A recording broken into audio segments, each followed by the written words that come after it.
మళ్ళా ఈ రాష్ట్రంలో జగన్మోహన్ రెడ్డి ప్రభంజనమే జూన్ 4 తర్వాత మళ్ళా రాబోయేది ప్రభుత్వం మాదే.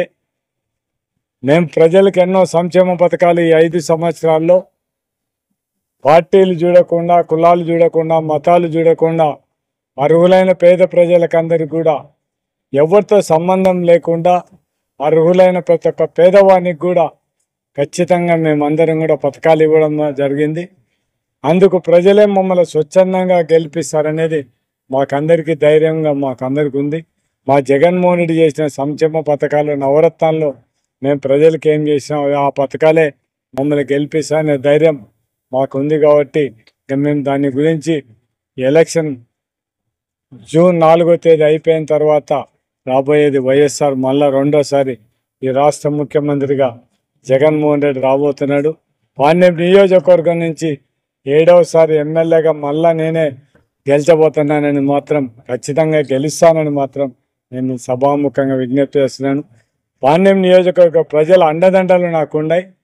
నన్ను ప్రేమించే పాణ్యం నియోజకవర్గ ప్రజలు, ఓటర్లు అందరూ కూడా నేనంటే వాళ్ళకు ఒక ప్రత్యేకమైన అభిమానం. అందుకే మళ్ళా నన్ను 7వసారి కూడా ఈ పాణ్యం నియోజకవర్గాన్ని గెలిపిస్తారనేది నాకు పూర్తి విశ్వాసం ఉంది.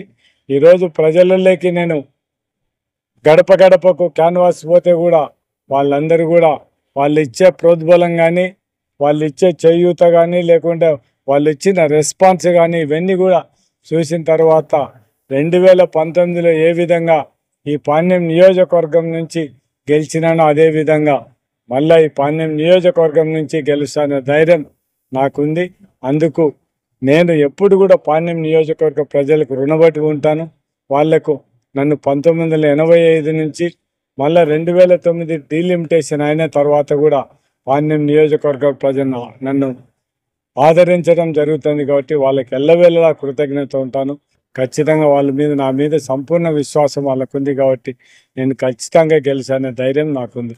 అందుకు మీరు పత్రిక ఈరోజు మీరు అందరూ కూడా ఈ విధంగా నాతో ప్రెస్ మీట్ చేసి మీకు అందరు కూడా నా ఉదయపూర్వక కృతజ్ఞత తెలియజేస్తున్నాను.